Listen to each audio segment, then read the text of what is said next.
বললেন আমাদের 18টা পুরাণকে 3 ভাগে ভাগ করা হয়েছে। 6টা হলো সাত্ত্বিক পুরাণ, 6টা হলো রাজস্বিক পুরাণ, আর 6টা হলো তামসিক পুরাণ। এই যে 3 রকম। আচ্ছা, সাত্ত্বিক পুরাণগুলা কি কি? বললেন বিষ্ণু পুরাণ 23,000 শ্লোক আছে, নারদ পুরাণ 25,000 শ্লোক আছে, শ্রীমদ্ ভাগবত মহাপুরাণ যেটা আমরা পাঠ করছি 7 দিন ধরে 18,000 শ্লোক আছে, গরুর পুরাণ 19,000 শ্লোক আছে, পদ্ম পুরাণ 55,000 শ্লোক আছে, আর বরাহ পুরাণ 24,000 শ্লোক আছে। এই 6টি পুরাণে সাত্ত্বিক পুরাণ বলা হয়। আর এই 6 পুরাণে ভগবান শ্রীকৃষ্ণ বিষ্ণুর মহিমার কথাই বর্ণন করা হয়েছে। তারপরে 6টি ছিল রাজস্বিক পুরাণ। কি কি? ব্রহ্মাণ্ড পুরাণ, এতে 12,000 শ্লোক আছে। ব্রহ্মবৈবর্ত পুরাণ, এতে 18,000 শ্লোক আছে। মার্কেন্ডীয় পুরাণ, এতে 9,000 শ্লোক আছে। ভবিষ্য পুরাণ, তার মধ্যে 14,000 শ্লোক আছে। বামন পুরাণ, তার মধ্যে 10,000 শ্লোক আছে। ব্রহ্ম পুরাণ, তার মধ্যে 10,000 শ্লোক আছে। এই 6টি পুরাণ হলো রাজস্বিক পুরাণ। আর এই 6 পুরাণের মধ্যে ব্রহ্মার কথা আর মহাদেবের কথা বিশেষভাবে বর্ণন করা আছে।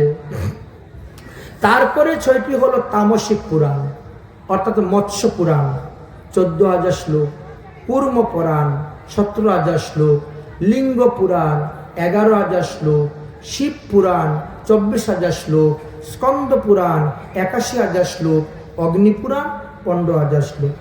এই 6খানি পুরাণ হলো তামসিক পুরাণ। আর এই তামসিক পুরাণে যত দেব দেবীর মহিমার কথা লেখা আছে, কোন দেবতার পূজা করলে কি লাভ, কোন দেবীর পূজা করলে কি লাভ হইবে, এই তো।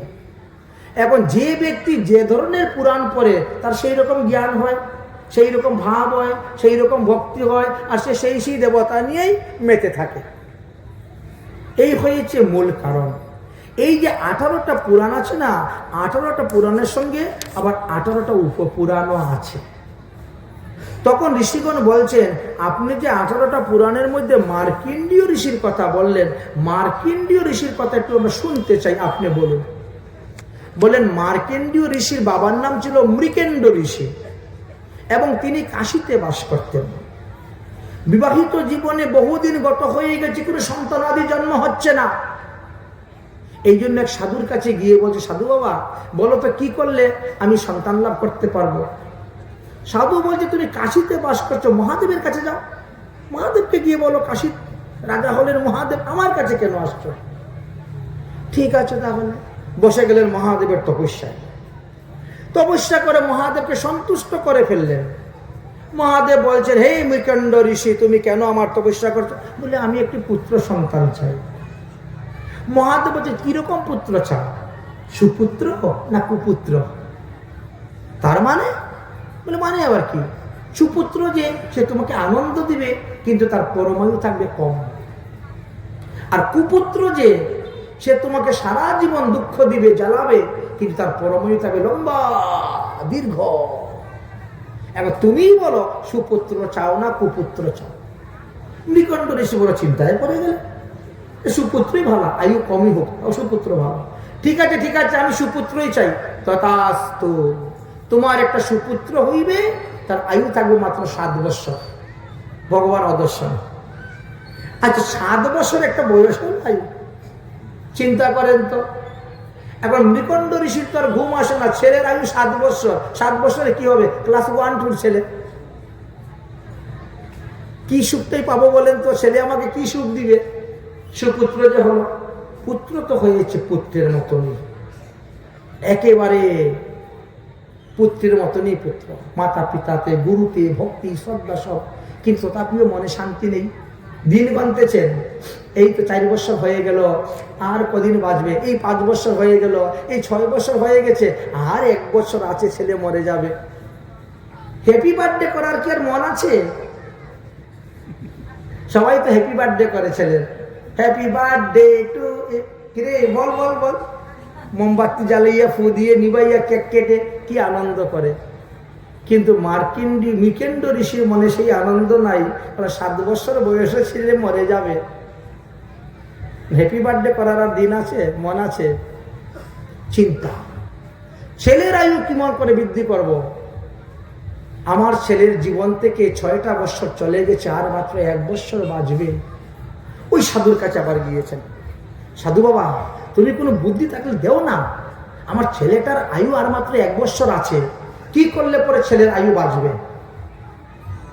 সাধু বলল, কোন সিদ্ধ মহাত্মার কাছে নিয়ে যাও, কোন সিদ্ধ মহাত্মার সেবা করাও তোমার ছেলেকে দিয়ে। ওই সিদ্ধ মহাত্মা সন্তুষ্ট হয়ে যদি বলেন দীর্ঘ আয়ু ভব, চিরঞ্জীবী ভব, তাহলে ইত্যা হয়ে গেছে। আর সিদ্ধ পুরুষের কথা কিন্তু ভগবানও ফেলতে পারবে না, ব্রহ্মাও ফেলতে পারবেন না, জমেও পারবে না। অতএব কোন সিদ্ধ মহাত্মার সেবাতে তোমার ছেলেকে লাগিয়ে দাও। বললো, আমি তো জানি না এই কাশীতে সিদ্ধ পুরুষ কে আছে। বলে, তাহলে কাজ করো, যত সাধু আসবে সবাইকে সিদ্ধ পুরুষ মনে করি প্রণাম করো, যখন জানো না সিদ্ধ পুরুষকে। তাই গঙ্গার তীরে একটা ঝুপড়ি বানিয়ে দিয়ে ছেলেকে বলছে, বাবা তুই 24 ঘন্টা এই ঝুপড়ি থাকবে, রাস্তা দিয়ে যত লোক যাবে সবাইকে ধরে প্রণাম করবি, পায়ে ধরে, সাধু অসাধু যারা যাবে। একটা গরু গেলেও প্রণাম করবি, একটা কুকুর গেলেও প্রণাম করবি, একটা বিড়াল গেলেও প্রণাম করবি, এই রাস্তা দিয়ে যে যাবে সবাইকে প্রণাম করবি। আচ্ছা ঠিক আছে বাবা। ছেলে তো ছেলের মতো নেই, পিতৃ আজ্ঞা। দেখতে দেখতে দেখতে দেখতে ছেলের পরমায়ু আর মাত্র 3 দিন বাকি আছে। 1 বছরের শেষ, 3 দিন। 3 দিন পরেই তার মৃত্যু। বাবার চোখে তোর ঘুম নাই 1 ফোঁটা। এতদিন ধরে 1 বছর ধরে ছেলে খালি প্রণামই করে যাচ্ছে, কিন্তু কেউ একবার বলল না যে দীর্ঘজীবী ভব, কেউ আশীর্বাদ দিল না, চিরঞ্জীবী ভব, কেউ আশীর্বাদ দিল না। এই জন্য মাথা হেট করে বসে চিন্তা করছে, আর 3 দিন পরে তো আমার ছেলে মরে যাবে। কিন্তু দৈব যুগে ওই দিন সপ্ত ঋষির আগমন হলো কাশীতে। সপ্ত ঋষি, তারা মহাদেবকে, কাশী বিশ্বনাথকে দর্শন করার জন্য ওই রাস্তা দিয়ে যাচ্ছেন। ওই ছেলে দৌড়ে এসে বলছে, প্রণাম সাধু বাবা, লম্বা হয়ে পড়ে গেছে। সপ্ত ঋষিরা বলছে, চিরঞ্জীবী ভব, হয়ে গেছে। ভিতরে ছিল তার বাবা বসা, যেই শুনছে চিরঞ্জীবী ভব, এমনি দৌড়ে এসেছে, আপনাদের বাক্য যেন সত্য হয়, আপনাদের বাক্য যেন সত্য হয়। আনন্দ অশ্রু। তুমি এত হইচই কেন করতেছ? বলে, করবো না, আমার ছেলের পরমায়ু মাত্র আর 3 দিন, মাত্র 3 দিন আছে, আর আপনারা বলছেন চিরঞ্জীবী ভব, আপনাদের বাক্য যেন সত্য হয়, আপনাদের বাক্য যেন সত্য হয়। আচ্ছা তুমি জানলে কেমন করে তোমার ছেলের পরমায়ু 3 দিন? ওটা বলা যাবে না। এক দেবতা আমাকে বর দিয়েছেন, আর বলছে খবরদার আমার কথা বলবি না। আমি বলবো না। এক দেবতা খবর দিয়েছেন, আমাকে বর দিয়েছেন, তবে আমার ছেলের পরমায়ু আর 3 দিন আছে। সপ্তঋষিরা বললেন, সর্বনাশ হয়েছে, যার পরমায়ু 3 দিন আর আমরা বলছি চিরঞ্জীবী ভব, এখন আমাদের বাক্য সত্য করি কেমন করে? এ তো ভারী পদে বলল। বলে, শুনো শুনো মৃকণ্ড ঋষি, তোমার ছেলে আমাদেরকে দান করে দাও। সে তো 3 দিন পরে মরে যাবে, তুমি তো বাঁচাতে পারবে না, তবে আমরা একটু চেষ্টা করে দেখি তোমার ছেলেকে বাঁচাতে পারি কি না। ছেলে দান করে দাও আমাদেরকে। মৃকণ্ড ঋষি সঙ্গে সঙ্গে গঙ্গা জল হাতে নিয়ে সংকল্প করে ছেলেকে দান করে দিয়েছে। যা, দান করে দিয়েছে। সপ্ত ঋষিরা তাদের তপস্যা বলে মার্কেন্ডীয় ঋষিকে নিয়ে চলে গেছেন ব্রহ্মলোকে। ব্রহ্মলোকে নিয়ে চলে গেছেন।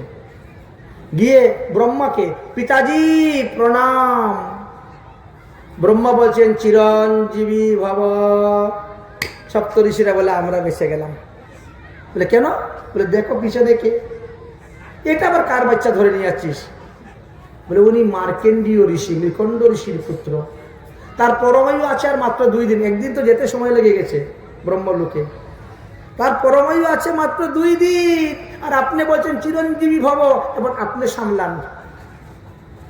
ব্রহ্মা বলছে দেখি তো তোর কপালটা। কপালের মধ্যে লেখা দেখেন 2 দিন মাত্র পরমায়ু আছে। ব্রহ্মাই তো সে লিখেন কপালের মধ্যে কার কপালে কি আছে।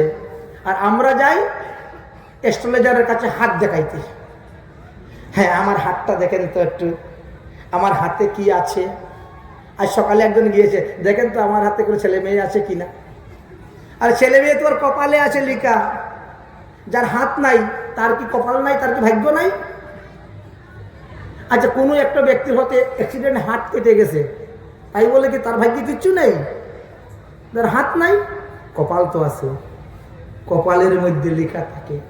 হাতের রেখা 3 মাস পর পর পরিবর্তন হয়ে যায়, এতটা অনুমান করে বলা হয় হাতের রেখা, বুঝেছেন?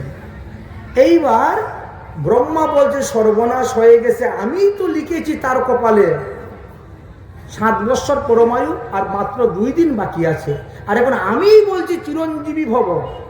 আচ্ছা এখন বলেন তো, লিখিত সংবিধান আর মৌখিক সংবিধান দুটার মধ্যে কোনটা শ্রেষ্ঠ? আমাদের ভারতের সংবিধান কিছু মৌখিক আছে, কিছু লৌকিক আছে না।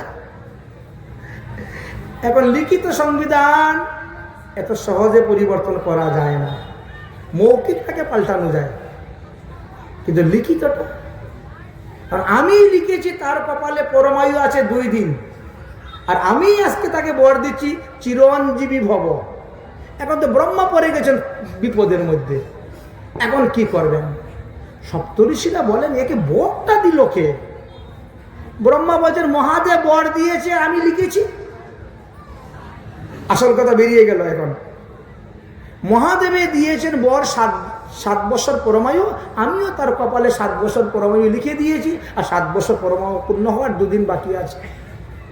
এবার কি করা যায় উপায়?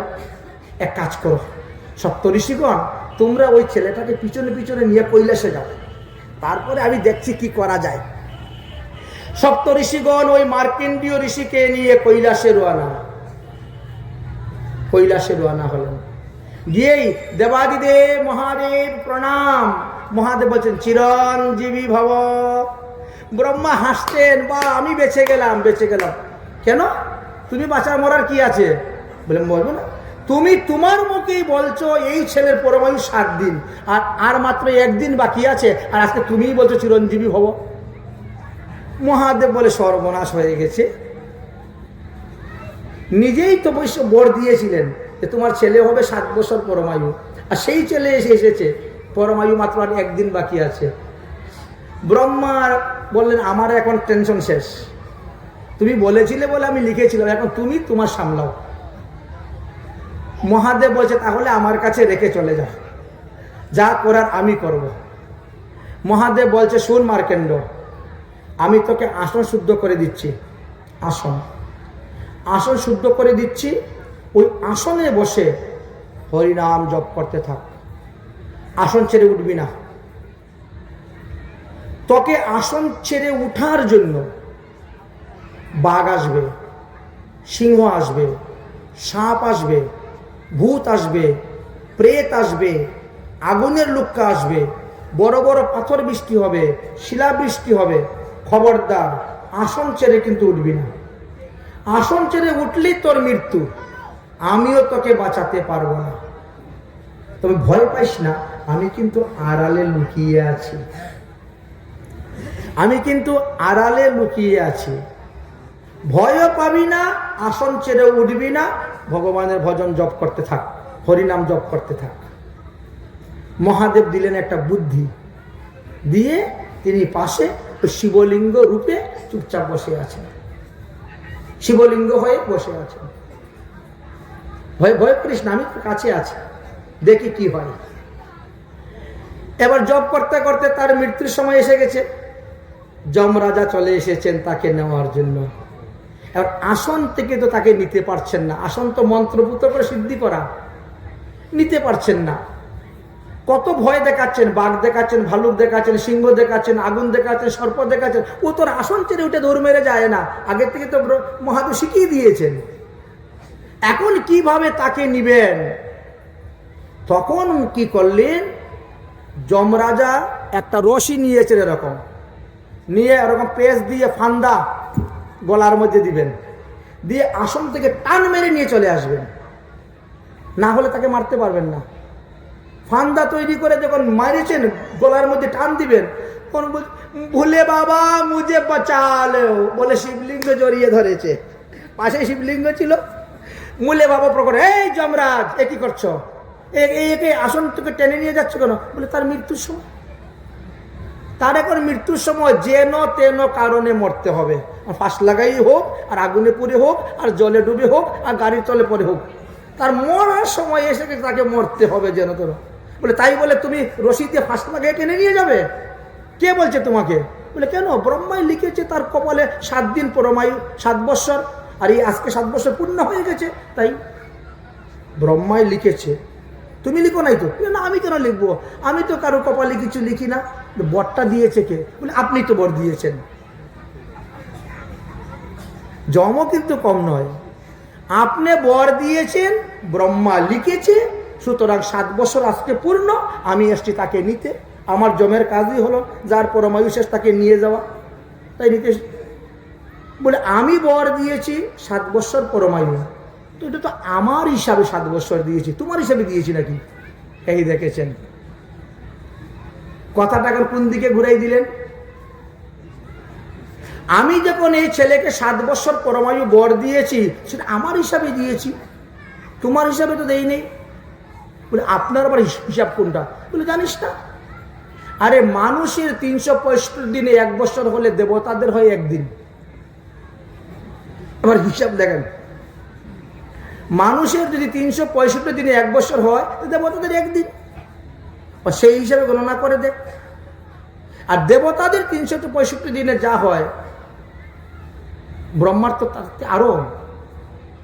ব্রহ্মার 1 দিবসে 14 জন ইন্দ্র জন্মগ্রহণ করে আর মরে, ব্রহ্মার 1 দিবসে। এখন বুঝ তাহলে। আর আমার 1 দিবসে 10 জন ব্রহ্মা জন্মগ্রহণ করে আর মরে। এখন দেখেন আমি যাকে বর দিয়েছি 7 বছর, তার পরমায়ু কত হইতে পারে? বাহ, এ তো কয়েকশো কোটি বছর। বলে হ্যাঁ তাই, আমি যে 7 বছর পরমায়ু দিয়েছি মার্কণ্ডে, এর মধ্যে তোমার মতো জম যে কত জন্ম নিবি আর মরবে তার কোনো অন্ত নেই। খবর যা একে নিবি না। এখন যমরাজ তো বুকা সেজে গেছে, চলে গেল। মহাদেব বলছেন আর চিন্তা নাই, মার্কণ্ডেয় তুই ওখানে বসে ভজন কর বাবা। ভজন করতে করতে করতে করতে 7 বার পৃথিবী প্রলয় হয়েছে, 7 বার পৃথিবী আবার নতুনভাবে সৃষ্টি হয়েছে, কিন্তু তার আর কিছু হয়নি। 7 কল্প চলে গেল। ভগবান তপস্যায় সন্তুষ্ট হয়ে এসে বলছেন, হে মার্কণ্ডেয় ঋষি, আমি তোমার তপস্যায় সন্তুষ্ট হয়েছি, তুমি আমার কাছে বর চাও। মার্কণ্ডেয় ঋষি বলল, প্রভু আমি তোমার মায়াটা দেখতে চাই, তুমি কিভাবে সৃষ্টি করো সংসারটা, আর কিভাবে সংসারটা ধ্বংস করো। 7 বার তোমার পৃথিবী সৃষ্টি হয়েছে, প্রলয় হয়েছে, কিন্তু আমি কিছু বুঝতেই পারি নাই। আমি যে তপস্যায় আছি, তপস্যায় আছি ভজনে। ভগবান বলেন তথাস্তু, তাহলে দেখো আমার মায়া।